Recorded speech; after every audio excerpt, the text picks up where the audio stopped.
va peut-être le baisser un peu. Bien. Donc je me suis fait un petit tableau là, trop bien fait, de qu'est-ce qui se passe. Donc quand on arrive sur cette terre, on choisit ses parents. Je ne sais pas si tout le monde est ouvert avec ça, mais si ça vous heurte, on peut en reparler et puis vous poser des questions. Donc on choisit aussi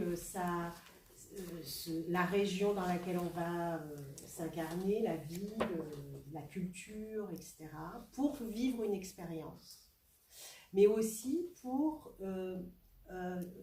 entamer une réconciliation et une guérison au niveau karmique.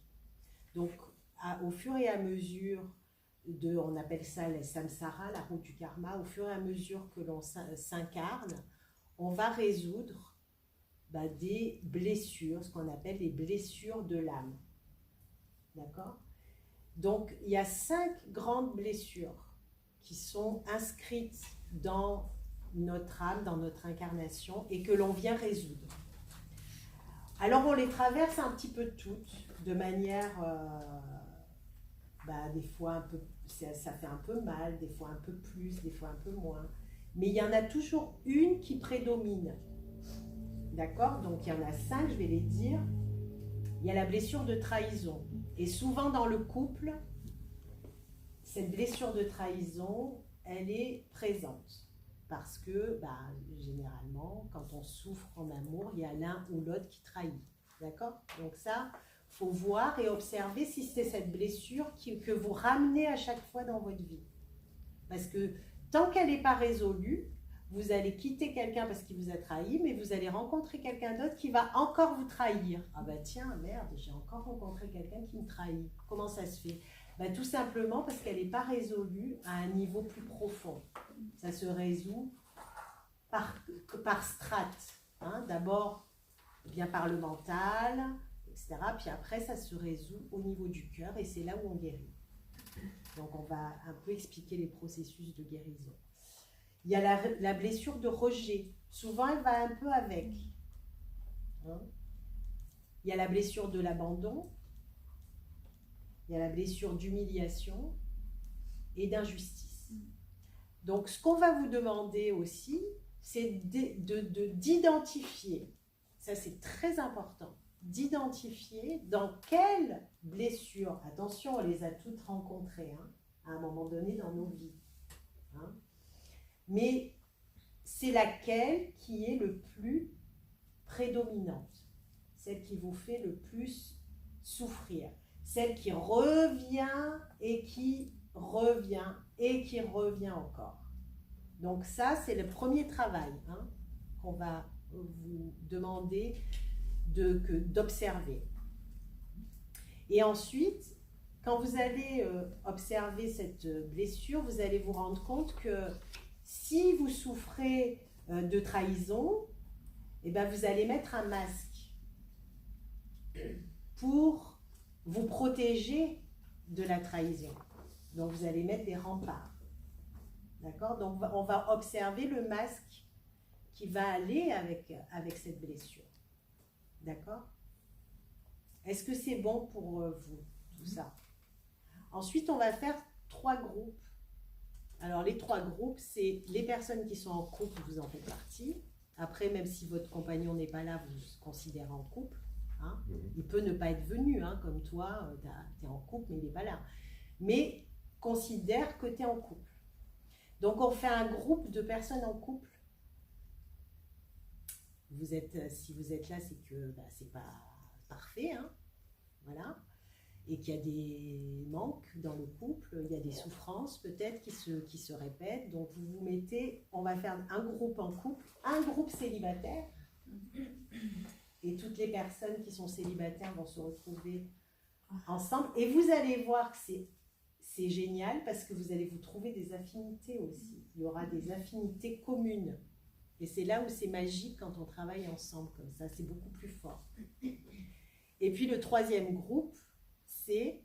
Quand il y a une rupture assez récente ou une rupture qui n'a pas été avalée. Voilà. ou une séparation qui a été subie Voilà. pour vous. Voilà, une histoire qui n'est pas finie, quelle que soit la cause, les raisons, quel que soit le sens, hein, si vous êtes celui ou celle qui est parti ou si vous êtes celui ou celle qui est resté.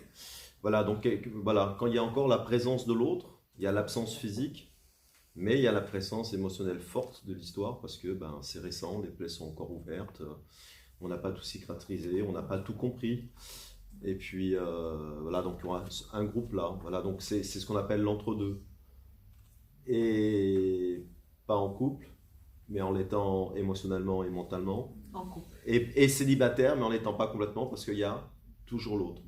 Et il faut savoir que quand vous n'avez pas fini l'histoire avec l'autre, quelle que soit l'histoire, eh bien vous allez impacter le nouveau ou la nouvelle qui va rentrer dans votre vie. Et généralement, d'une façon consciente ou inconsciente, vous allez faire payer à la nouvelle personne votre ancienne histoire.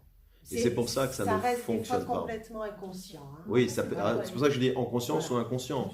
Parce que la colère ou la peur peuvent être conscientes, mais la cause inconsciente qui vous pousse à réagir comme ça. Et c'est important parce que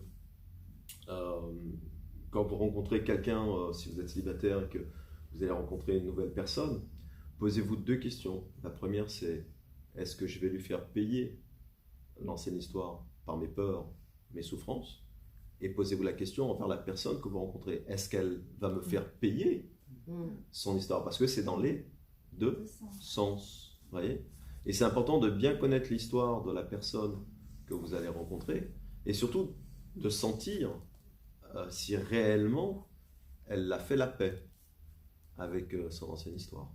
Parce que si elle n'a pas fait la paix avec son histoire, voilà, d'une façon même purement énergétique, hein, eh bien, vous allez être impacté par l'histoire. Et vous n'allez pas être deux, vous allez être trois dans l'histoire.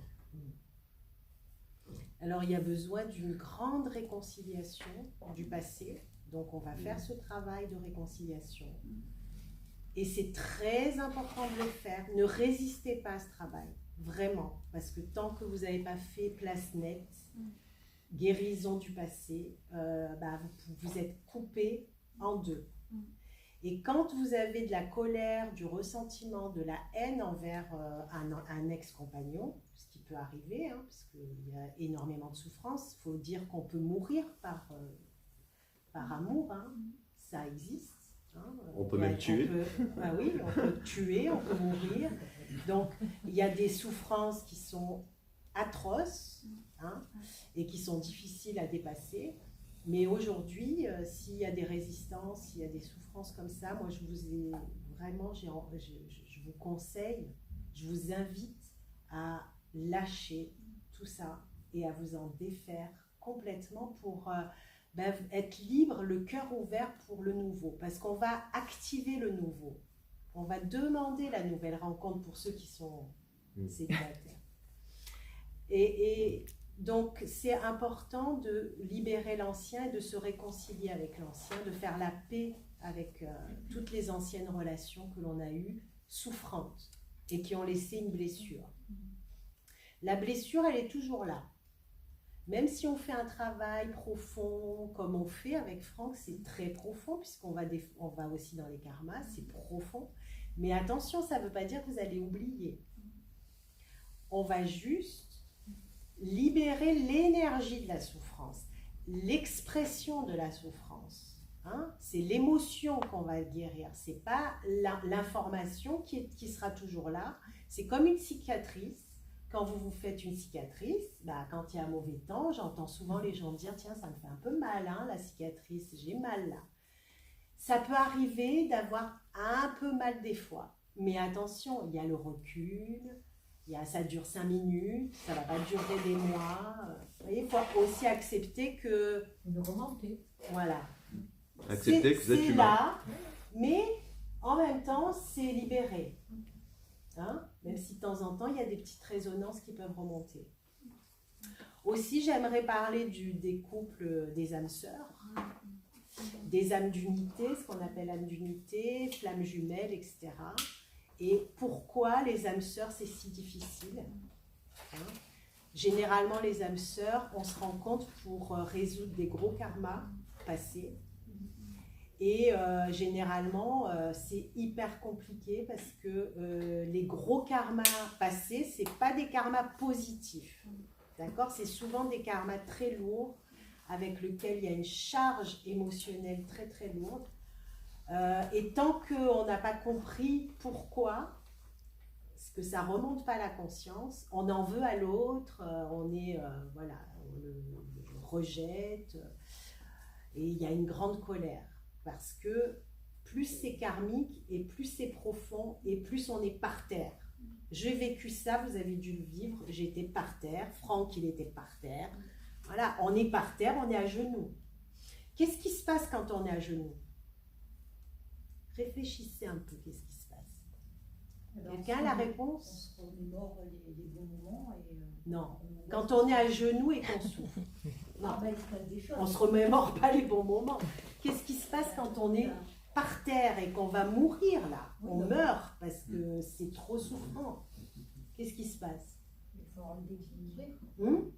On est victime. On devient la victime, ça c'est juste.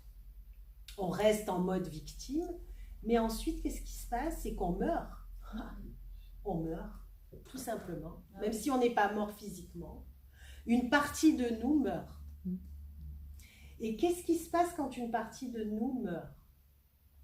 Elle renaît autrement. Voilà. C'est renouvellement de qui nous sommes. Alors attention, ça ne veut pas dire que tout le monde gagne, qu'il n'y a pas des gens qui restent coincés en bas. Attention. Parce que quand ça m'est arrivé, les guides, ils m'ont dit, on priait pour que tu remontes. Ils priaient tous pour moi. Tellement j'étais anéantie. C'est pas sûr, ça dépend, c'est de l'énergie, après, des aides extérieures, il y a des aides extérieures qui sont là, mais est-ce qu'on les entend? Voilà. Mais de toute façon, il faut le temps qu'il faut, mais je veux dire, tout ça nous amène beaucoup de choses. Exactement. Donc là, je viens en venir, l'âme sœur, elle amène un renouveau au niveau intérieur, c'est-à-dire qu'elle fait partie d'un éveil. Donc, c'est sûr que c'est un bourreau sur le moment, hein, parce qu'il va aller toucher la blessure d'âme la plus horrible. Si c'est celle de la trahison ou de l'abandon, il va aller faire exactement toucher là où c'est le plus souffrant. D'accord? C'est sûr que c'est... on meurt, quoi. On meurt parce qu'il a été là où ça fait le plus mal. Hein? Donc, et ensuite, une fois qu'on est mort, on a détecté cette blessure. On se réveille un peu. On remonte. Je veux dire, à part quelques cas, mais généralement, à un moment donné, on remonte. Et qu'est-ce qui se passe quand on remonte? On renaît.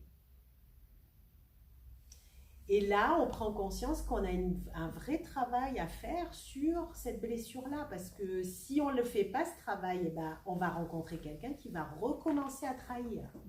Parce que ça fait déjà 2 fois qu'on trahit. Parce que c'est pas quand on est par terre, c'est pas la première fois. C'est déjà arrivé 2-3 fois avant. Quand on est par terre, c'est que c'est trop. On ne peut plus. D'accord? Donc, c'est arriver à...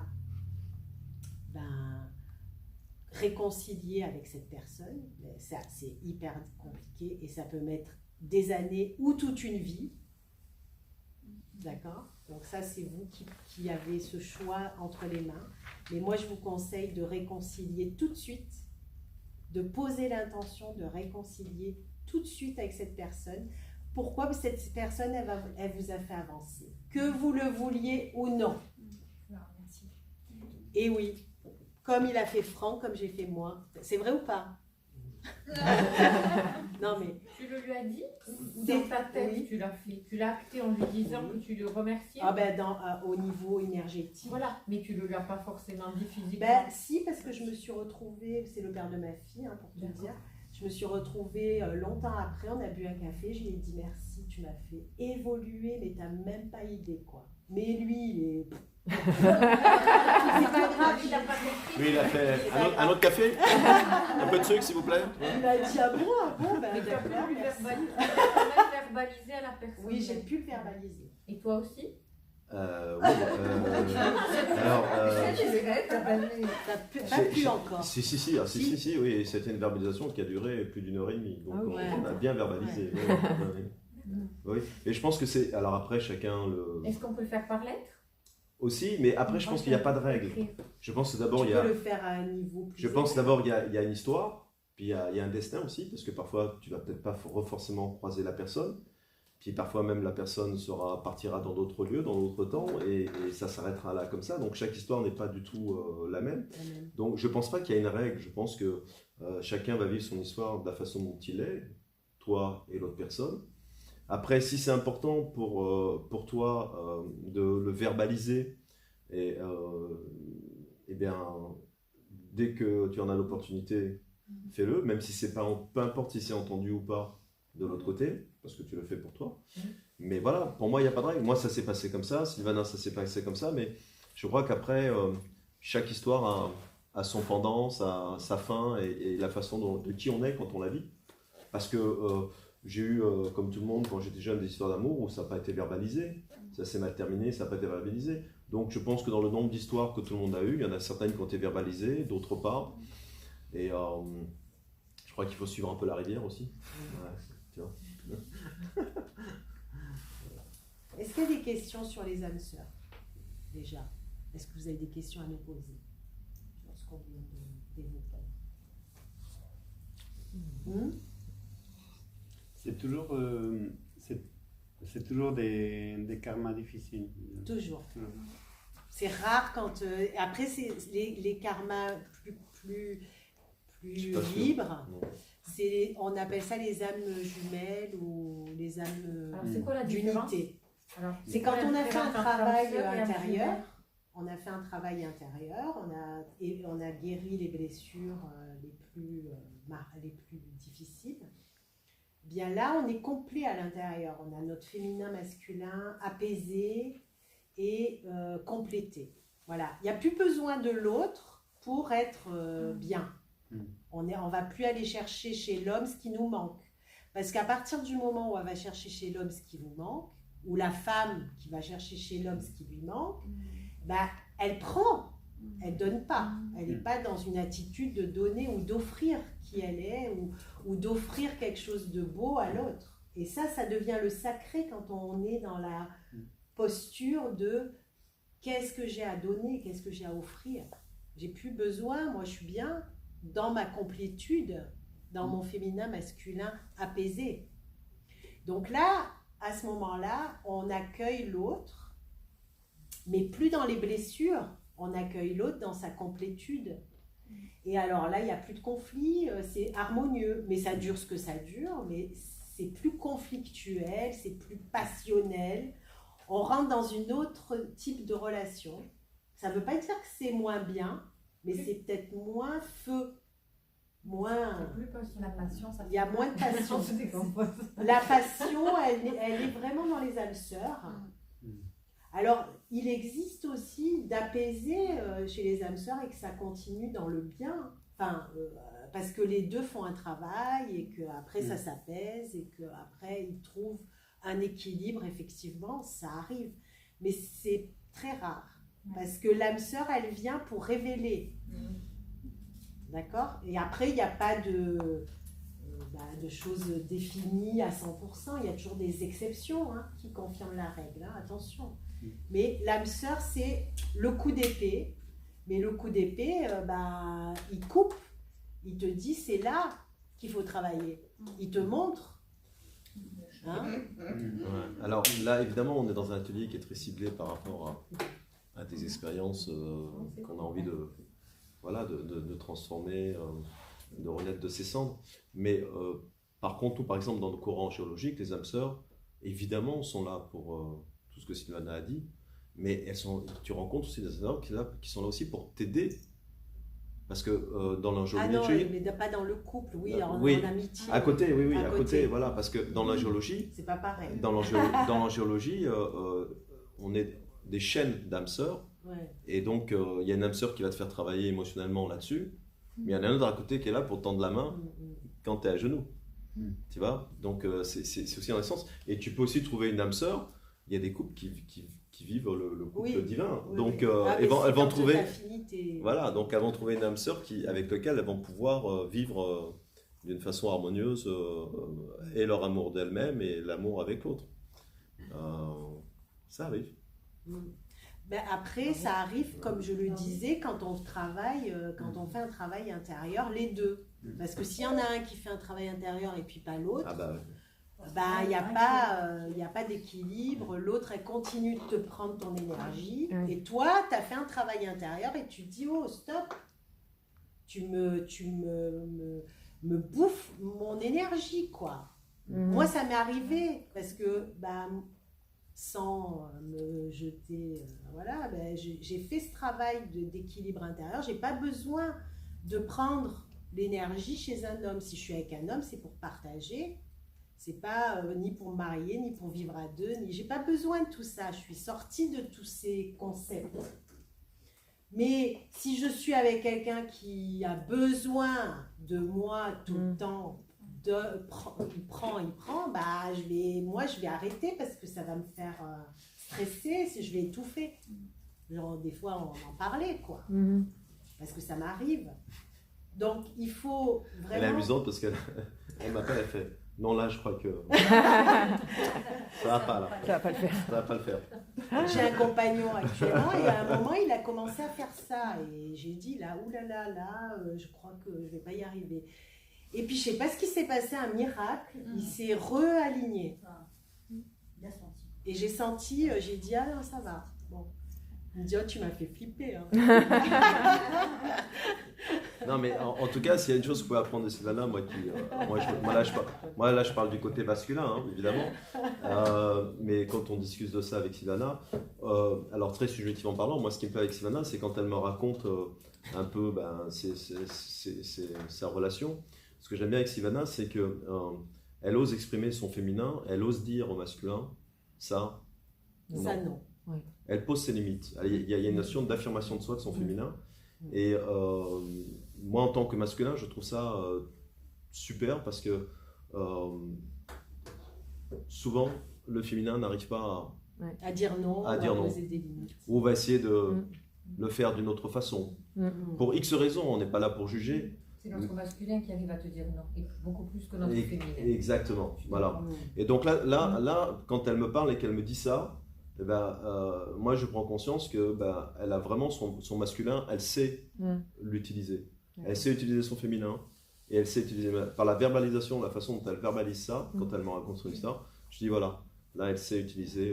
C'est la même chose pour le côté masculin par rapport aux attentions ou aux gestes, c'est la même chose, hein, c'est le même principe. Mais voilà, donc ça c'est... Elle a eu demandé des conseils là-dessus. Un éclaircissement, parce qu'elle t'a posé une question. Enfin, on est sur le âme sœur, moi j'ai compris ce que tu as dit, ce que Franck a dit. Et âme jumelle, est-ce que âme jumelle, du coup, c'est ce côté, tu as deux êtres complets âme jumelle, c'est une personne que tu rencontres avec laquelle il n'y a pas de sexe. C'est comme un jumeau. Ah, d'accord, c'est pas ça. Alors. Une amie. Et vous vous ressemblez énergétiquement. C'est sorti du fond du cœur. Oh, ben alors non, c'est raté. Non, c'est pas ça. Là, D'accord. Vu la nuit derrière, Il n'y a pas de sexe. Allô, je te confirme. C'est pas une âme jumelle. Donc c'est âme d'unité, âme sœur, où il y a beaucoup de sexe et c'est beaucoup par le corps aussi attachante et dans c'est l'esprit, parce que c'est comme une drogue après l'autre. Si on n'a pas sa dose... Et ça peut porter confusion aussi avec l'amour. Et c'est pour rencontrer quelqu'un qui a... Voilà, quand il y a moins de passion, mais plus de complicité, plus harmonieux. C'est la gamme d'unité, on en a fait, on